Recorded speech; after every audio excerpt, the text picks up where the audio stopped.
mutsvene wakatendeka, Mwari wenyasha wakarurama, takupai mbiri nekukuremekedzai mangwanani ano, nokuti hakuna umwe kunze kwenyimi mutsvene. There is none like you. There is none like you, Jesus, for you are faithful, mighty and awesome. Mbiri iwe kwamuri Baba mangwanani ano, zita renyu riremekedzwe nekuti munotida nekutirwira. Ndinotenda Mwari zvikuru mangwanani ano. Mwari ndi Mwari wakanaka.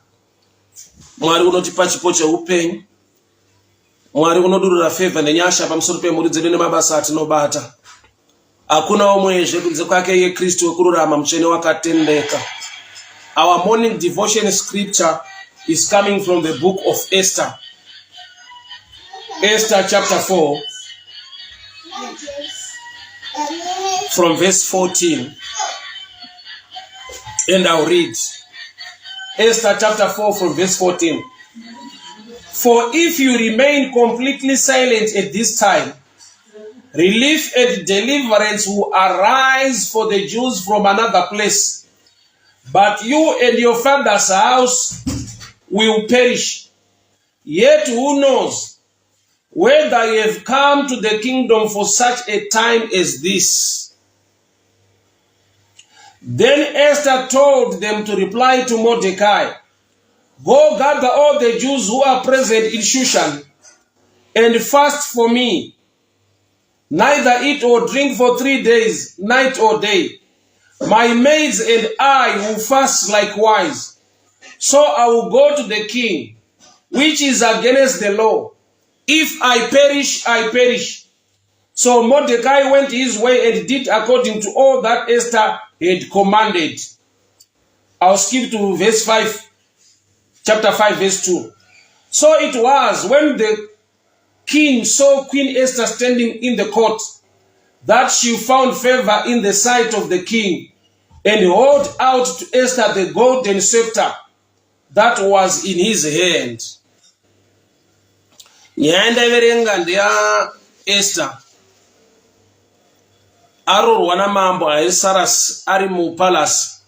Yakasvika nguva yekuti maJews were about to be killed or to be eliminated. So Mordecai ndokubva aunza information kuna Esther kuti unoziva here kuti chikonzero sei Mwari vakakuisa in that position at this time. Ukakanganwa kuziva chinhu ichocho, the help of the Jews will come from another place, but you and your father's house will perish. Mazwi aya anga asiri mazwi ekuthreatena Queen Esther, but Mordecai as a father figure or as a man spiritually mature to understand the things of the spirit, wakaziva kuti Mwari pavakapa Esther position yekuva queen mupalace ya mambo, it was for the sake ye protection of the Jews. Ndiri kuti kudii mangwanani ano Esther ari kurimindwa. Tine vanhu vanogona kukanganwa kana kuvarairwa, vanotoda kurimindwa. Nokuda kwekuti pane kumwe kuoma nekumwe kunetsa kunoita zvinhu munhu ari panzvimbo yaakanzi naMwari ave. Zvinotomunetsa nokuti pamazuva aya Queen Esther mambo vanga vati handidi kuona munhu kumberi kwangu. That's why Esther ati ndichaenda pamberi pamambo, if I perish, I perish. Mudzimai wamambo, but ataura izwi rekuti nyangwe ndikafa ndafa. Say, nokuti mumazuva aya murelationship yake things were not okay. The king anga akatsamwa asiri kufara. Atoisa a decree yekuti wese ada kuya kuzondiona akasawanirwa favor ndikasabata a golden scepter anofa. So there was a challenge mukati. There was also a challenge outside the palace. Haman is after the Jews. Yeti mukati Queen Esther na mambo relationship yacho yava sawa. The king asuda kuona munhu kumberi kwake. So tipi yakabva papi? Inhau yekuti Queen Esther unofanirwa kuenda in position to stand for the Jews, to seek favor from the king, kuunza protection kwa hama dzake dzechiJudha. But nekuda kwekuti pane kuvarairwa nekukanganwa kwaanga aita, akazorimindwa naMordecai kuti iwe ukasamira nekuda kwekuti Mwari vakakuisa munzvimbo ine chikonzero nenguva yatasangana nayo, ukasamira you will perish. But the help from the Jews will come from another place.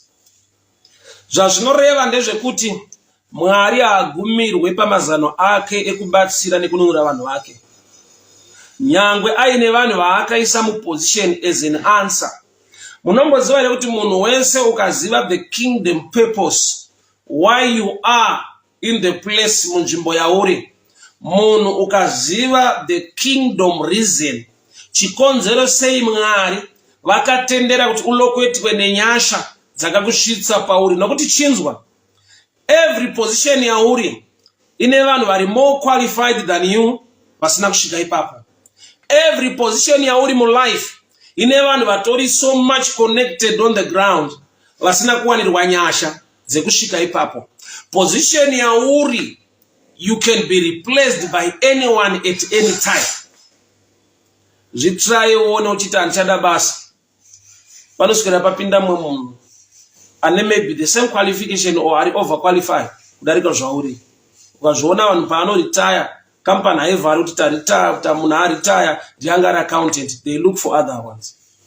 So every position in life ine chekuita negrace, despite human effort and intelligence nema connections.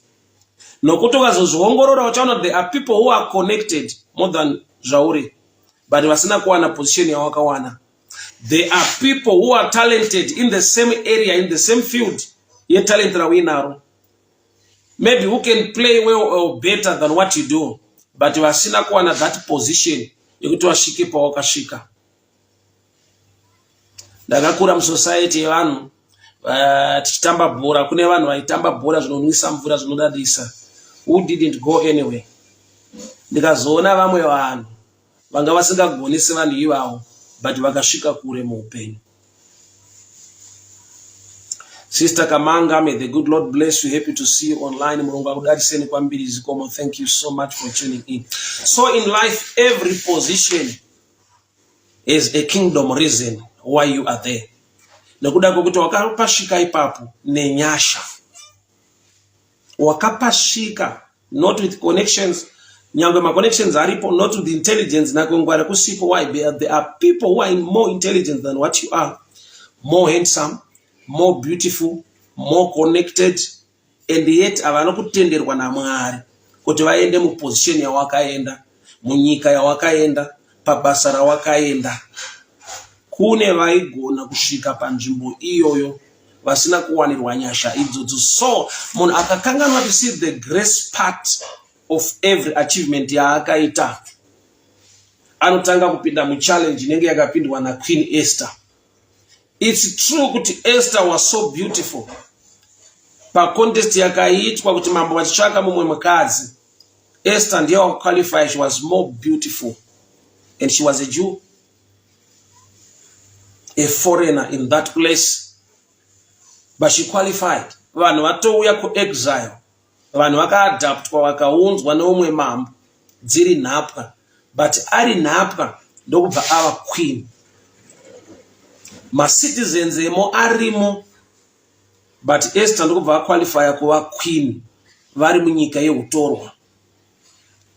On its own tisatataura kuti ane runako, but being a foreigner zvaigona kumudisqualify kana kumushaisa favor. But the grace of the Lord was upon him for an appointed season and time. Saka Mordecai paari kuyachitsanangura kuti chinzwa akabhurura runako unarwo mambo vakakuda, but ukasatora that position for a kingdom purpose, you and your father's house will perish. Saka uchiona kuti pa text yandaverenga, mambo was not moved ne beauty ya Queen Esther no more. Saka Esther akati, I will stand before the king, if I perish, I perish. Why perishing? Uri mudzimai wacho. The relationship was no longer okay. Mambo was no longer moved by beauty na Queen Esther. Anga singade kuona munhu mberi kwake. So Mordecai ari kuya achimupa a reminder yekuti one thing that can rescue your relationship is when you stand on the gap for the people of Israel.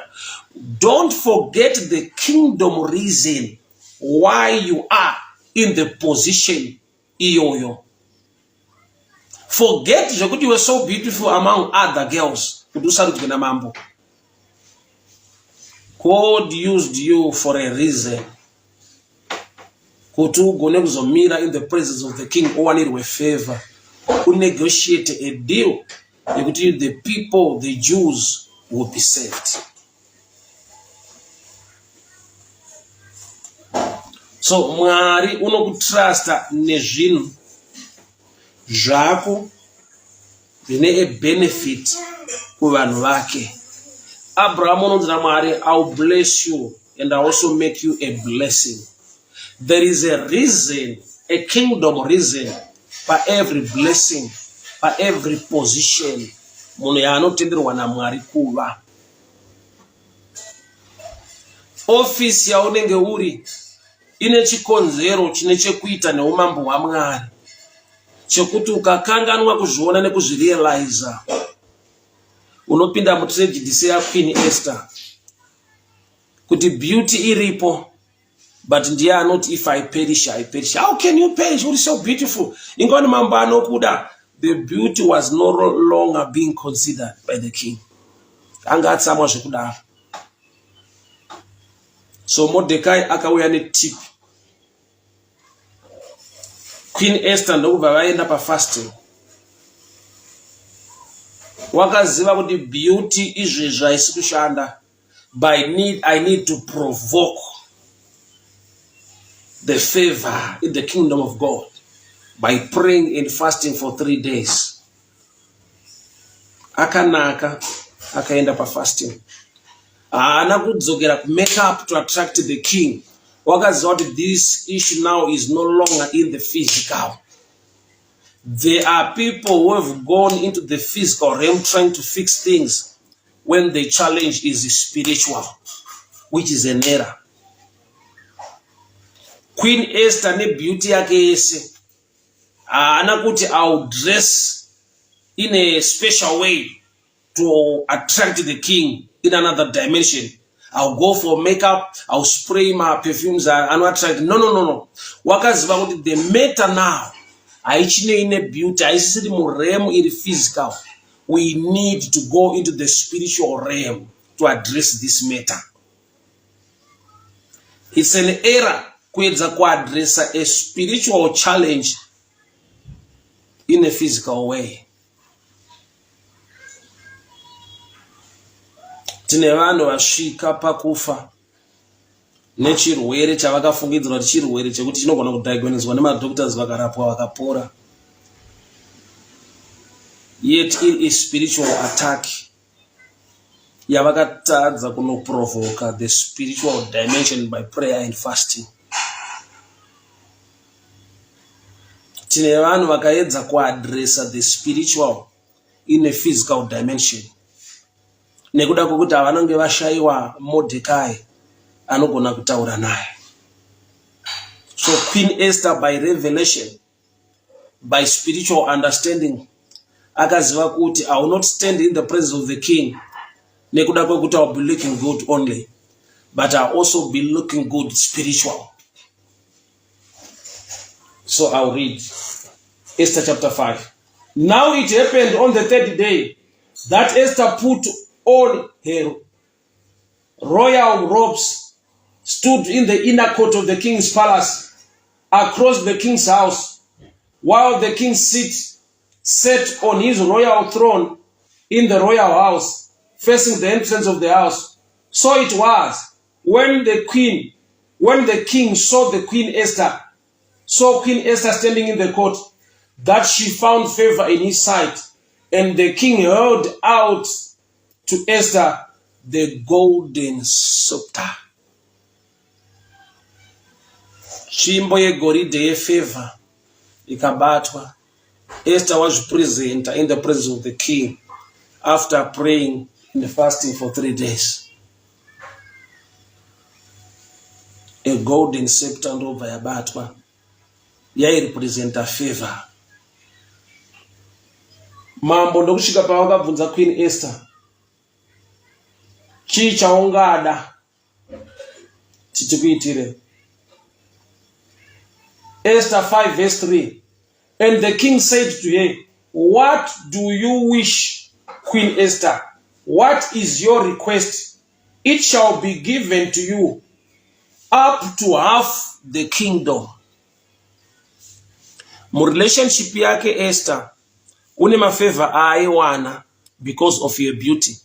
But paakaita tune into the spiritual, paakaita prayer and fasting, akapiwa an offer irikunzi even half of the kingdom. I want to show you a picture here. Nokuti aita a kingdom act, a kingdom practice to pray and fast. The reward also has to do with the kingdom in the physical. Nokuti agona kudena the kingdom in the spiritual. So that's even half of the kingdom I can give you. What is your request? Nekuda kokuti wabva pakuti ndiri Queen Esther ndakarorwa namambo. Washika pakuti I'll pray and fast and stand on the gap for the people of God, the people of Israel, the Jews. Vangeri andinaro mangwana anandere kuti ndikudene mudikani. Check pa position yauri, pa basa rauri, pa ma connections auri now, pa zvinhu zvaunoita. Kuti hauna here kunge wakanganwa. Kuti there is the grace part of the story yakaita kuti uye in that position, in that office. Iyo washika pa unokanganwa. The blessing inofanwa kuflowa because you are in that position concerning the things of God. Zvanzi na Mordecai, Esther ziva kuti wakaiswa pachinano ichocho pa position iyoyo naMwari for such a time as this. Kuti uri mhinduro kuchallenge yasangana nevana veIsrael nhasi nokuti Mwari vakakupa opportunity yekuva in the inner court and connected to the king. Ndikuti kudii mangwanani ano. Munhu wese ndi baba kune umwe munhu, ndi amai kune umwe munhu, ihanzvadzi kune umwe munhu, ifriend kune umwe munhu. Zvese izvozvo zvine zvikonzero spiritual. Connection, each and every connection in a spiritual fact, whether the negative or positive. Kune vanhu vaunoconnectwa navo vaukazviconnecta navo, but zvakava orchestrated spiritually, whether positively or negatively. Tine vanhu vari mumatambudziko nhasi vakasungwa vari majeri nhasi because of friends. The devil achida kuataka vanhu ivava akavacreatera ushamwari unoita kuti vagone kusangana nematambudziko avakasangana nawo. As long Mwari vachishanda nevanhu, the devil also works with people. Tarisa among your friends. Kuti, am I connected to this person for the sake of the kingdom of God or for the sake yema demoni nema attacks in life?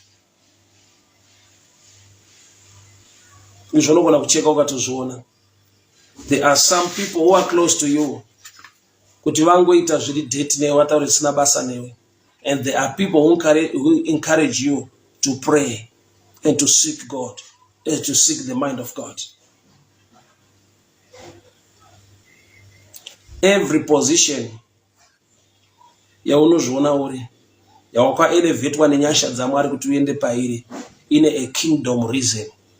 When you begin to forget that reason, the challenge will rise in the palace. So before the challenge rise, I stand as Mordecai speaking into your life. Zvingangodaro Mwari vakakuisa panzvimbo iyo nezvikonzero zvine chekuita neumambo hwavo, nevanhu vavo, nekereke yavo, nebasa ravo. A selfish mind is not of God. That's why even by Lord's prayer, our Father, our Father, our Father, Baba Redu, give us today our daily bread, chingwa chedu. Meaning, when God blesses me with the bread to eat, it's no longer my bread, it's our bread. Which means God is using me as a vessel, as a channel for somebody who is hungry somewhere. Even when God blesses me with clothing, Hembe chaidzo zvekupfeka. It's a blessing for somebody are naked somewhere, for somebody asina chekupfeka somewhere. I am an answer kune umwe munhu nhasi. But there are times ekuti life yangu yaane a blockage. I'm no longer the vessel or the channel. Zvese zvauya zvinogumira pandiri and sina a mind yekuziva kuti I am a father to somebody, I am a brother to somebody, I am a friend to somebody, I am an answer in somebody's life, I am a stepping stone in somebody's life.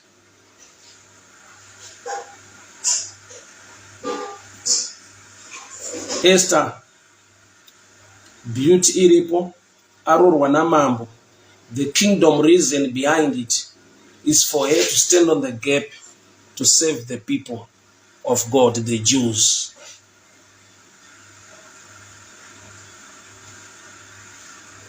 So anenguva yaakazvikanganwa akatutya kuti I cannot stand in the presence of the king. Nokuti mambo vakatsamwa. But Mordecai akamuudza kuti panguva yekutoti zvakaoma mambo wasida kukuona. God chose you for such a time, for you to stand on the gap. So go and pray and fast, seek the mind of God and the grace of God. Akauya akamira pamberi pamambo. Mambo ndokubva vabata the golden scepter. Yeah, represent a favor. Esther ndokubva abvunzwa for the first time relationship yake achipiwa a great offer yakafana nekuti even half of the kingdom can be given to you. Which means paunova a mind concerning the people of God, concerning the things of God, concerning the life of others, you attract a greater blessing. Why? Because you've become a vessel, a channel for God to reach out to many people using you.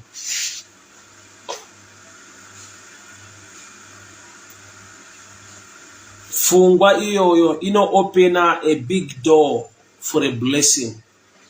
When you become a vehicle, a channel, a vessel, gonna kushandwa naye na Mwari for the better of others. So now we have to challenge a selfish mind. A selfish mindset, but it's not of God. Itimari nishandi say, for the sake of your kingdom, for the sake of your people, make me a vessel. Remove a selfish mindset in me. Dite a channel, a father, a brother, a stepping stone, a friend, an answer to other people's lives. Esther paakaita stand for the Jews, for the people of God. Reward yaakanzi namambo pabata golden scepter akanzi even half of the kingdom. So when your mind is towards the things of God and your mind is towards the people of God, wazvipira kuti uve neanswer in somebody's life, a greater door will be open, a blessing. Father, we thank you for your word. We thank you for your grace. We thank you for your favor. Mwari makarangarira maJudha nzvimbo yeutapwa nekuda kwa King Esther wakagona kunomira panzvimbo warimindwa naMordecai. May the Holy Ghost remind us. May the Holy Ghost remind us. Mweya mutsvene ngaatiyeuchidze. Mweya mutsvene ngaatirangaridze nekutiratidza panzvimbo patinofanirwa kuva. Uye nechikonzero cheumambo hwenyu.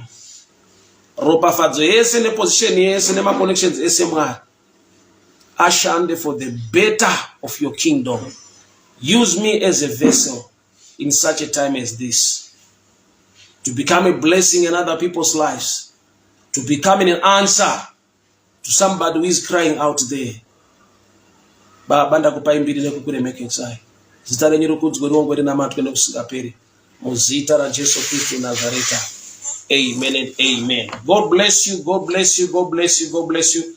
Mwari vakuitire nyasha, Mwari vakuchengete, Mwari vakugonese, nyasha dziwanzwe pamunogara, pamunobata, mukurarama kwose. Zita ra Kristu rikudzwe riremekedzwe. Mumwe munhu ngaazive Mwari nokuti wakaziva Mwari. Mumwe munhu ngaakomborerwe nokuti Mwari vakakukomborera. Mumwe munhu ngaawane chekupfeka nokuti Mwari vanokupfekedza. Mumwe munhu ngaawane chekudya nokuti Mwari vanokupa chekudya. Be an answer in somebody's life. Be an answer to your generation. Be an answer to your nation. Be an answer to your community. May God use you for the glory of his name. May greater doors be opened for God to use you in a greater way. A golden scepter, may favor locate you this morning. In the mighty name of Jesus, I pray. Amen and amen. May the good Lord bless you. May the good Lord protect you. Sandra Moyo, may the good Lord bless you. Wilson Nyamangondo, may the good Lord bless you. Molinyama, Mariwagitre Nyasha, Joima Sosoni, may the good Lord bless you. May the good Lord favor you. Debra Tembo, Mariwagitre Nyasha, Notanto Chuma, Miriam Chigwindi, Alice Chakanesa, Mariwagitre Nyasha, Shikuru Teresa, Mapashike, may the good Lord bless you. Mufaro Mashingise, God bless you. Sibongile Mukwendi, God bless you.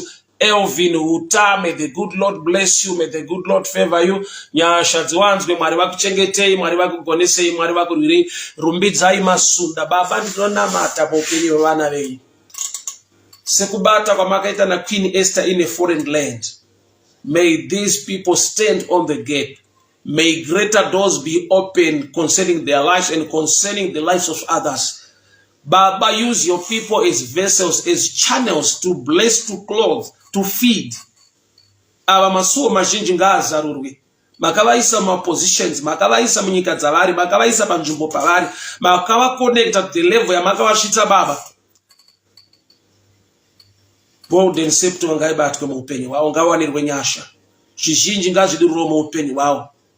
Use them, Lord, to bless nations. Use them, Lord, to bless their generations. Use them, Lord. Use them, Lord, for the safety and the blessing of your people. So Esther Marimakamisa Panjimbo Mwaka wakafanira ne chikonzero for the safety of the Jews. Likewise, Lord, for you are the same yesterday, today, and forever. Tiripano Baba, same exio, a stepping stone, an answer to my generation, an answer to my nation, an answer to your people, an answer to my family. Use me, Lord, for the glory of your name. In the mighty name of Jesus. Amen and amen. God bless you. Bye-bye. Muskwere Munyasha, a good day to you. May the golden scepter be held upon your life. Shimbo Nyasha ngaibatike na mwari pamsoro pe upenyo wako. Uwe minduro kudzinzare kwako. Uwe minduro kunyika kwako. Uwe minduro kunasina chekupfeka. Uwe minduro kunasina chekudya. Uwe minduro kune nherera isina kana mukana wekuenda kuchikoro. Mwari ngavavhure mukana wakakura. Queen Esther anonzi, if half of the kingdom I can give to you. Mwari ngakuropafadze nemari zhinji nokuti wawakuziva kwainoenda zvainoshanda. Mwari ngavatrust wewe vakuite mudziyo wekuti vamwe vanhu vawane chekudya through your position. Mwari wakaraisa Queen Esther. Vaona kutambudzika kwevana veIsraeri mu foreign land. Vakapa Esther a position. Esther akawanirwa favor. Wanirwa favor pese pauri. Nokuti uri minduro mu upenyu hwamwe vanhu. Nyasha dzakakura dzibate pamusoro pe upenyu hwako. Be a vessel, a stepping stone, a channel for other people to know God. In Jesus' mighty name I pray. Amen and amen. Mwari wakuitire nyasha, mwari wakuchengete, mwari wakuropafadze, mwari wakugodese. Mai manjenje, may the good Lord bless you, may the good Lord protect you. Nyasha dzwanzwe, mwari wakuchengete, mwari wakugonese. Bye bye. Tisanganiswe zvakare mangwana. Munyasha dzamwari, may the good Lord bless you, may the good Lord protect you, may the good Lord favor you. Let me pronounce a blessing upon your life. Father, I pronounce a blessing upon their lives.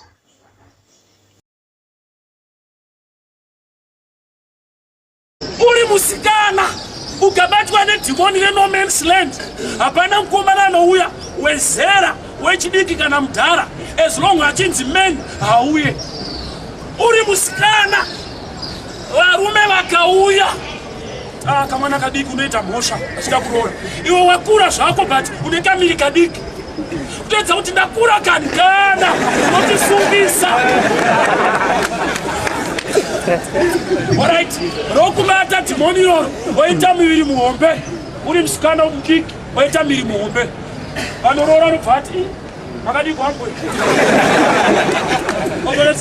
Kana ndisabvunza uya ndipana. Unenge uchatoburitsa birth certificate kuti mwana.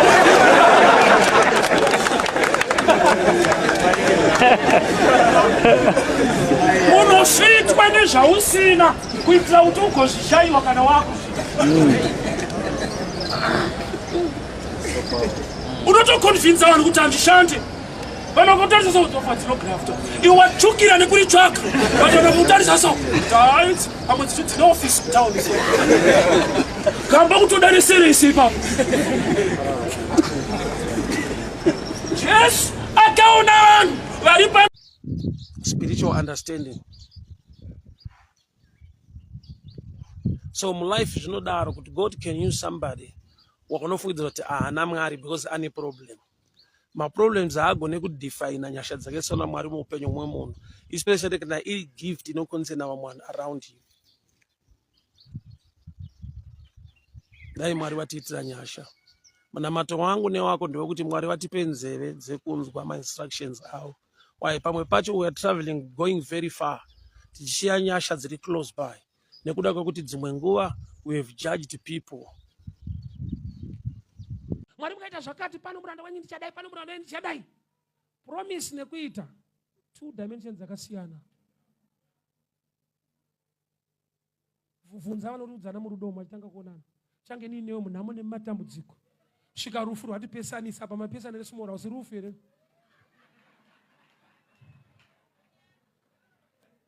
Madrama anoitwa pakuchatai. Maskits kaya. Munhamo nematambudziko simora usinamo. Kana zvakuita zvakanaka dai Mwari atibatsira. Muriregere kudemba kuti dai baba vasina kugarika, dai vasina kupromotwa. Amai varegere kudemba dai pasina kutengwa mota pamba panapa. Bozi uchifamba netsoka ungatakura vasikana unga wabereke. Baba kana zvekutakurisa zvapo pada nyasha zhinji. Vachimisa zvauzo iwo ramba kadai anenge atoo Mwari.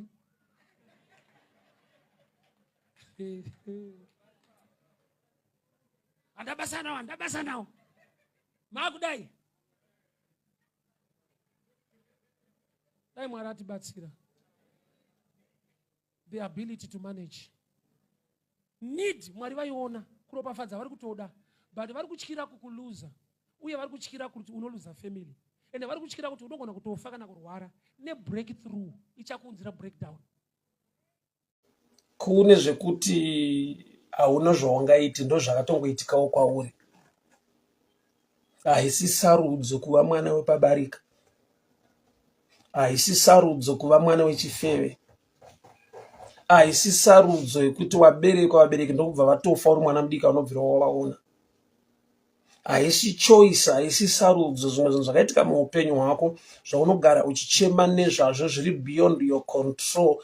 I assure you, crying zviriko unochema nokuti zvinorwadza, but you must look at life this way. Mwari vane chirevo munyaya dzako. Mweya wekukanganwa kuti kune kwakabviwa Mwari akatibvisa nenyasha unoraramika muvanhu. Chimboona spirit yaunga uinayo, hati yaunga uinayo pakunamata uri rova. Chimboona spirit nehati yaunga uinayo pakunamata zvinhu zvichinetsa. Chimboona pamavambo ako nepawava nhasi nehati yeprayer. Chauraya prayer life mauri chii? There arose a spirit inokanganwa Joseph. So ndaunza reminder mlife mako usakanganwa Joseph. Usakanganwa Jose. Jose chi? Mwari zvaakakuitira munguva yenzara. Ndiye anoda futi kunamatwa munguva yekuguta. asi ndoda kupa reminder kumunhu ane zvakanaka zvaari kuitira vanhu. Zvakanaka zvaari kuitira vanhu. Munhu anokuda nemunhu anoda zviri pauri. Usafungudze kuti vanhu ivo vakafanana, vakatosiyana. Mulife mune munhu anokuda nemunhu anoda zviri pauri. Vanhu ivo vakasiyana. Kune vanoda kana moto waakudziya, vasingakujoine kana uchitsvaka tsotso. Pane patinotsvaka tsotso tese sababa naamai kuti upenyu hwedu hudziye, but shasha kana yadzirwa yakudzinga futi amai. Amene wandiri kutaura nezvake so.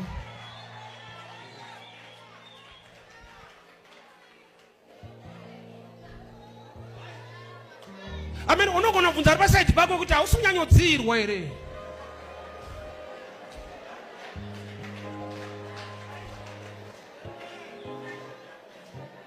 Takareserwa moto. Hakuna anoramba kudziya moto kana kuchitonhora. Hakuna anoramba chakanaka kana upenyu usina kumira mushe. But Satani harizaine kuti kana ndakutadza kumvura chidziyai moto. Anoti kana ndakutadza kumvura ndokubatirai kumoto. Handling a blessing is subject inoda kudzidziswa vanhu, because we all love blessings, but handling blessings is subject to ombe. Tane vanhu vanova ma-public hero, but vari ma-private failures. Kogoita vanhu vanochitwa sema-failures mulife, but privately vari ma-hero. And I'll give you the example. Pane nguva yekuti iwe sa-firstborn, kunyanya kuma-firstborn, waenda kubasa, wakadzidzisa vaning'ina vako 2, kahanzvadzi kako. Baba varipo, mara havasisina kuti baba varipo, but you want to chip in kana kuti vakashayika. So unotanga nekuendesa vana 3 kuchikoro, uchisapota mama kumusha. Right. Period iyo yavararama kusvika vaning'ina nehama dzabva kuchikoro nehanzvadzi vanotanga kushanda. Ava havana burden serako. So ava vanogona kutenga mastands avo vakadzimba. At the end, society inobva yati kudii? Mukoma wacho haana musoro, ane makore ari pabasa, haana imba, asi munin'ina wake uyu akatotenga stand akavaka imba. Society inodaro. Why? Because haigone kuunderstanda private life yenyu as a family. Inongoona the outside. Zvokuti munin'ina akasava neunderstanding, anojoina ma-enemies pakuseka mukoma. Kuti ashuwa mukoma ane makore achishanda, havana imba, ini ndangoshanda mishana, ndatotenga stand ndakavaka imba. Chakaita kuti mukoma vanonoke kutenga stand nekuvaka imba, vaiendesa iwewe kuchikoro, vaichengeta mama kumusha. Zvausina kubvira waita iwewe. Zvokuti mari yavakashandisa on you yaikwana mastands kana 3.